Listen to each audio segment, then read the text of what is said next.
Hi, everyone. Delighted to be talking about authoring, the world of crime and true crime, broadcasting, podcasting, all sorts of casting with author Jaime Parker Stickle. Jaime, thank you for joining.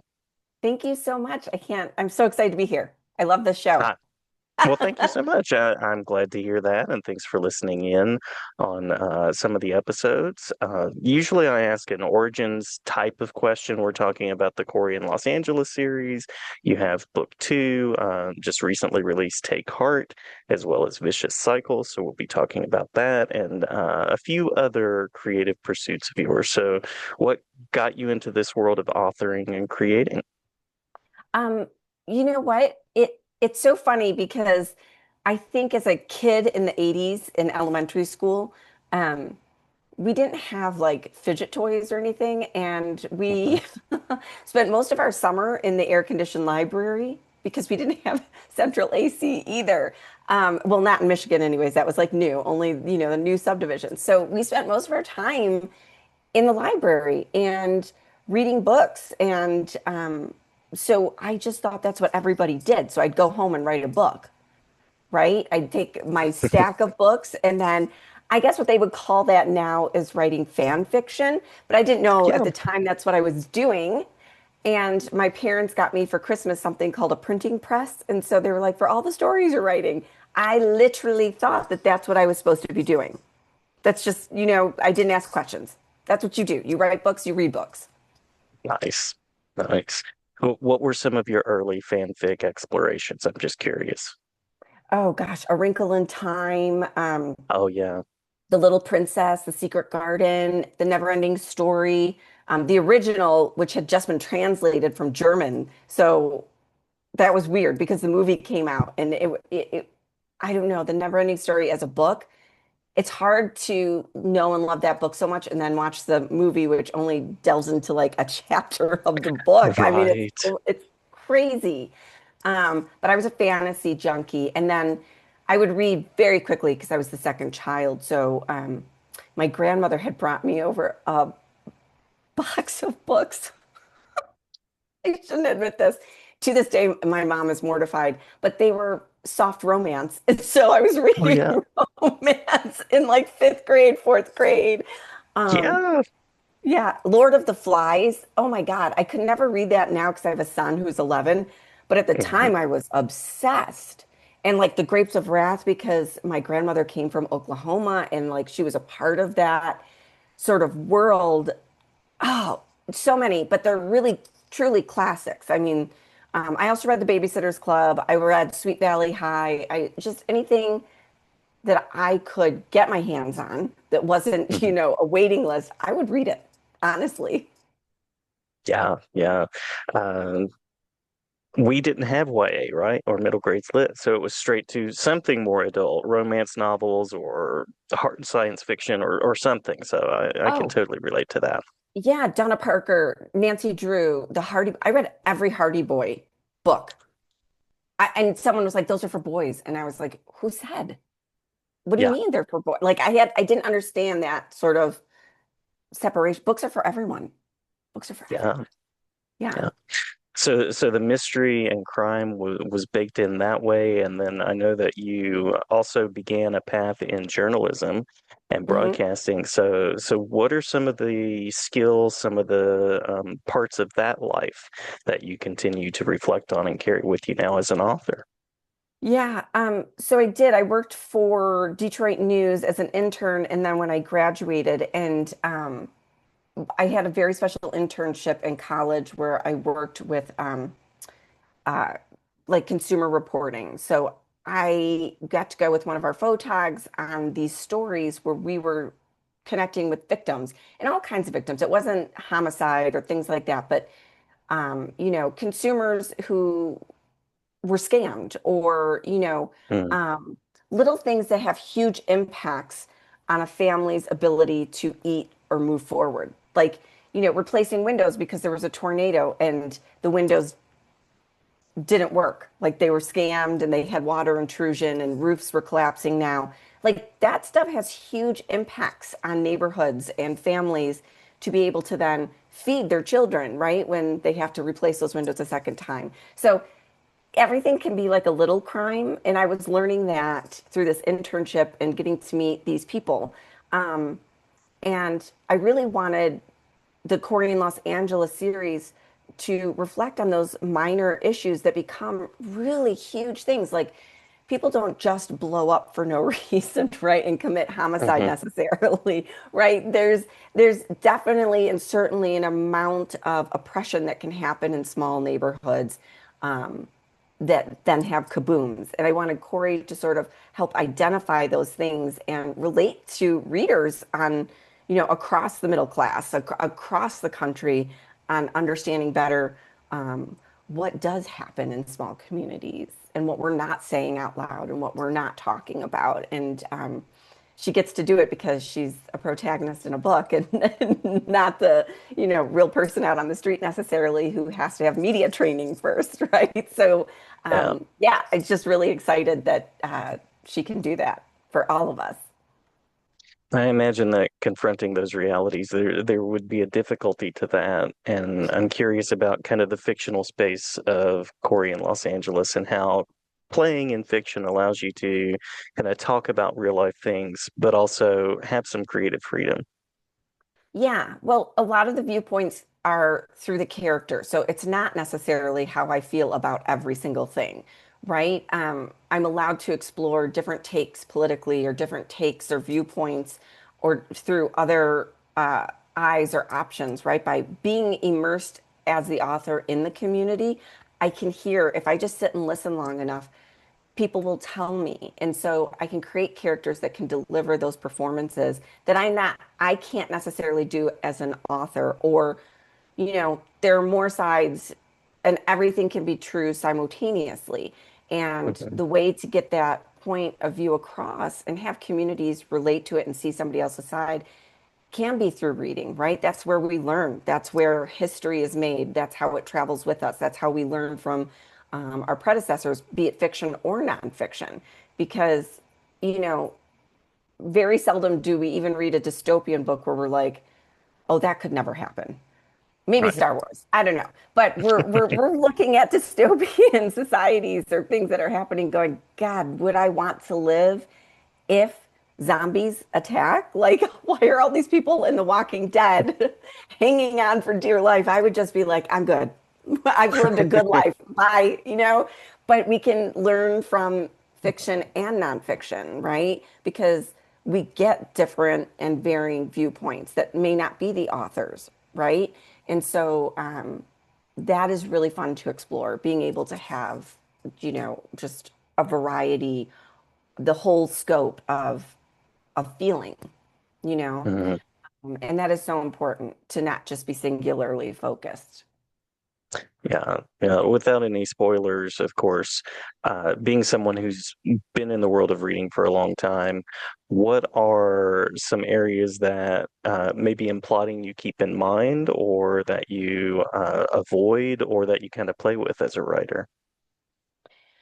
In plotting, is that what you said? Sorry. Yes. Yeah.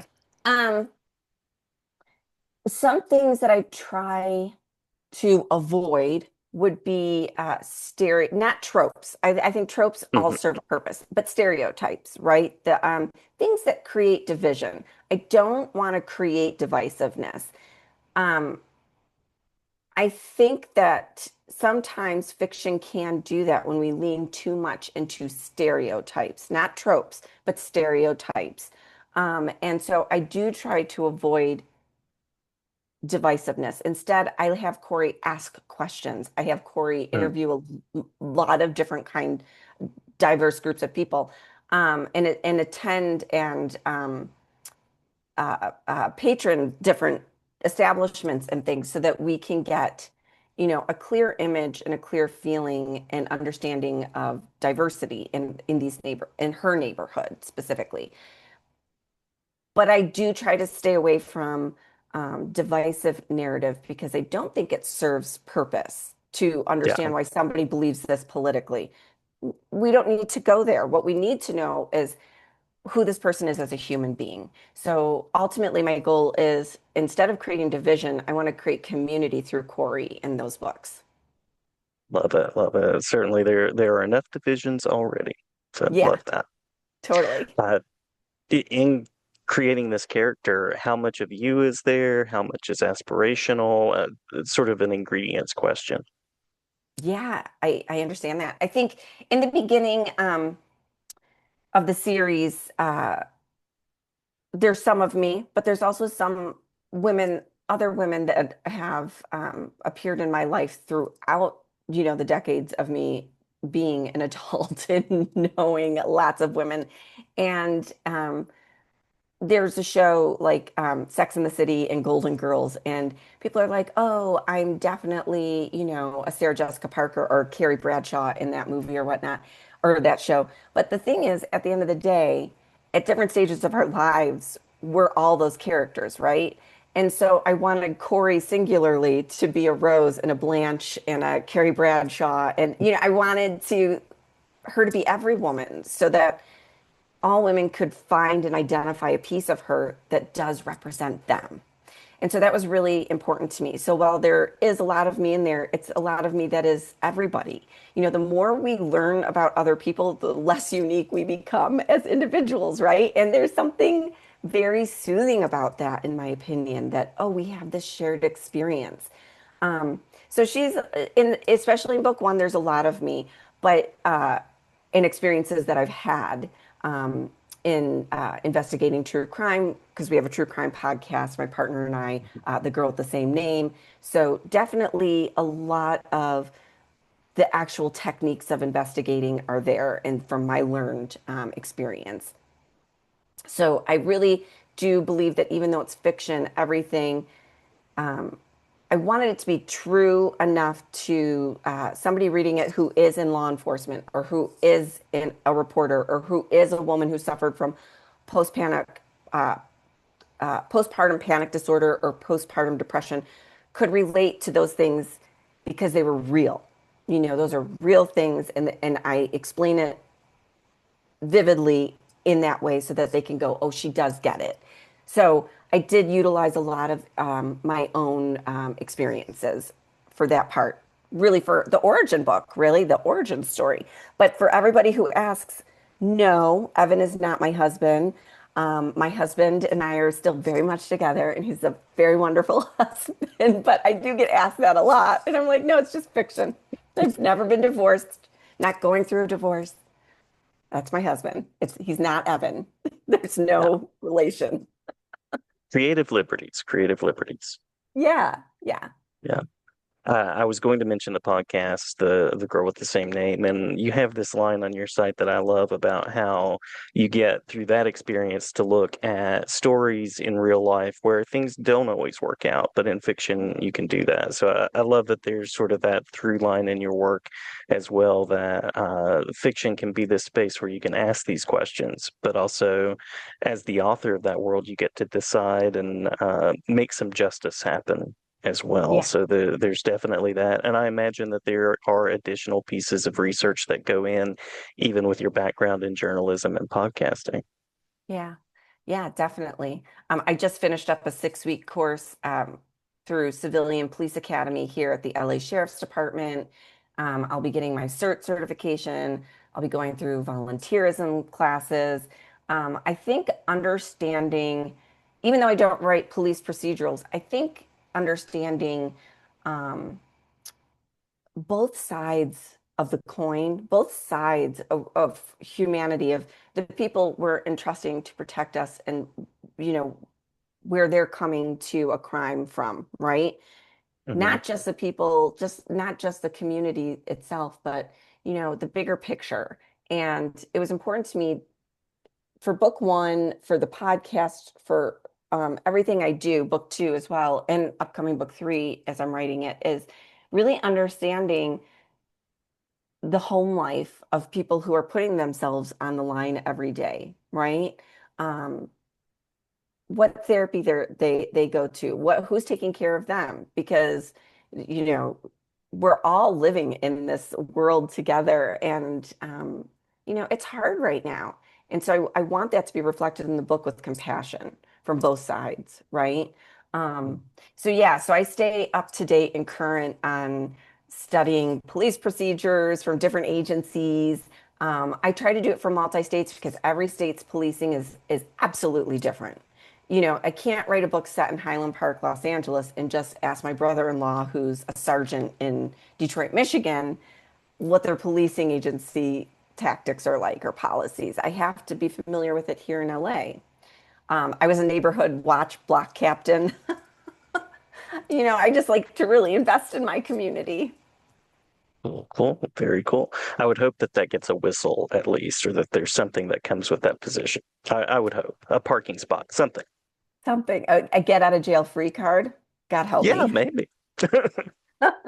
Well, moving from Vicious Cycle to book two, Take Heart, what are some ways that you know you have now grown as an author and starting book three?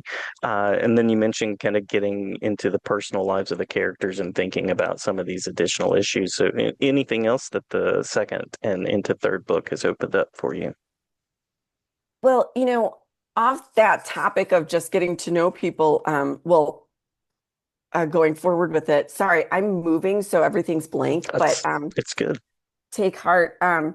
The greatest thing is knowing Corey so much better. She yelled through my brain writing book two. I would try to go to bed and she would still be talking to me in my head. And it was the craziest experience. I felt sometimes like maybe I had multiple personality disorder. I was like, okay, shh, I'm going to go write, you know, because she had so much to say in this book. And I think that that was the coolest thing. They say when you can dream in that second language you're learning, you're fluent. I started dreaming and awake dreaming in the language of my characters. And so that felt amazing. And just like I knew I was supposed to write a series, that this was supposed to be a series, the way so much more is coming to the surface with her, right? And that's pretty cool as an author to have happen. But I also hope that readers see that as well in the story. And I honestly, my pre-readers have picked up on that and feel so much more connected now. And those are the great reviews and comments that we've been getting. And so I'm glad that they feel her screaming at them as much as I did. Yeah. Nice, nice. May it continue. May it continue.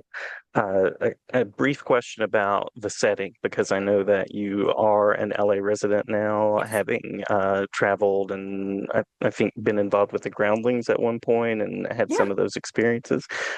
So, how much of the place informs the story, and what are some parts of LA that you wanted to infuse in the narrative? Yeah. So I lived in the setting, which is Highland Park, Los Angeles, a real place, for 10 years.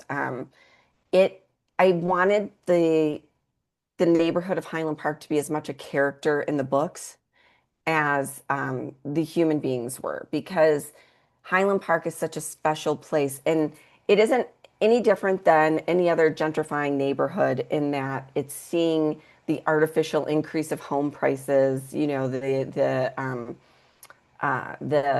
narrative, this is the place to come. Meanwhile, the residents are still, longtime residents are struggling to maintain ownership and maintain the neighborhood and keep its authenticity. So I really wanted, because I think as I'm obviously a very white person, so I'm not inherently not a part of the problem. I'm inherently a part of the problem, right? I bought in Highland Park because that's where I could afford to purchase a home for my family here in LA. And shortly after we bought our home, I want to say less than 18 months, the prices quadrupled in the community. And we saw the ramification of that. We saw families forced out of their homes. We saw an increase in tents. We saw an increase in, um, you know, drugs and some violence at times. And I wanted to explain where that was coming from a very neutral party, a very realistic look as somebody who is living here. And so also part of the problem can also see in this town that I love so much and my neighbors that I love so much, what's happening to this great neighborhood, right? And not saying don't come here, but let's support what's already been established, right?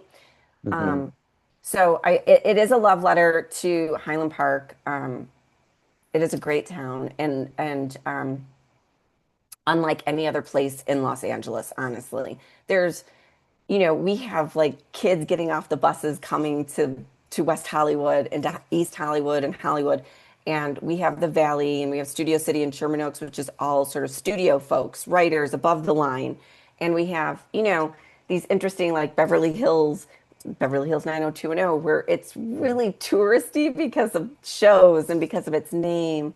And then, of course, we have the ocean, but we have these Northeast communities that are quiet little suburbs that are just community, just neighborhoods, and everybody does something. There's attorneys and accountants and teachers and sometimes actors and writers, but we're quiet. We're quiet. We try to stay quiet so it doesn't get flooded with all the sort of more transient folks who are going to leave in a year or two, right? We want to establish community here. So I wanted to show that and reflect it in the book that we're more than just lights and mirrors and magic, right? We're real people too. Because I always had Absolutely. that question like, who lives in LA unless you're in the business? Well, yeah, take Hart tells you. And so it's vicious cycle. And that was important to me. Nice, nice. Speaking of love letters, I know that the mystery genre and true crime genre has a great following and a great devotion. I know that there are people that are always waiting for the next in the series and the next in the series. So anything that we've not touched on with the book series that you'd like to make sure we mention, as well as any final words on what this genre allows you to do as a writer? Yeah. The mystery genre in general, authors are so supportive of each other. I could never have imagined coming from a background in screenwriting, which is also, it's competitive, but it's also supportive, but it's competitive. The mystery writer genre, there's room for everybody.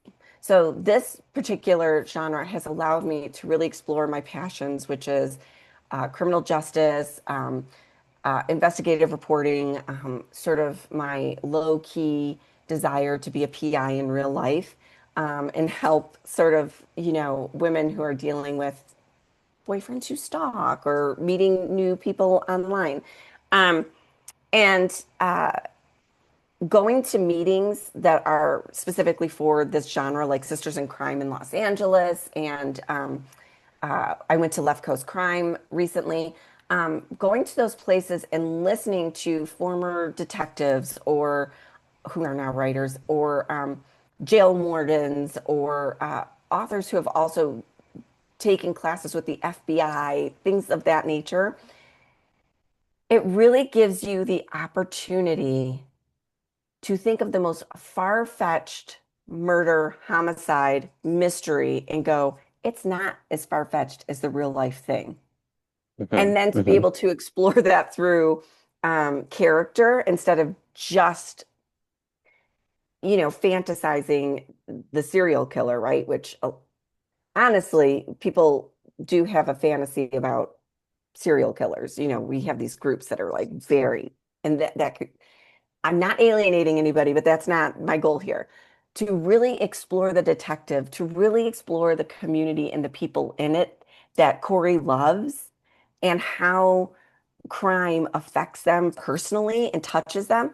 And it's not far-fetched. Like it exists. And this genre allows you to do that with gloves off, and find support for it. And that's really cool. Um, because I say I'm not a genre writer, I'm a human experience writer. Like I am writing about the human experience. We just don't always love to admit that crime is part of the human experience, right? But it Yeah, is. So, yeah. Genre is just a different kaleidoscope, right? The human yeah, experience has to be there for the story to work.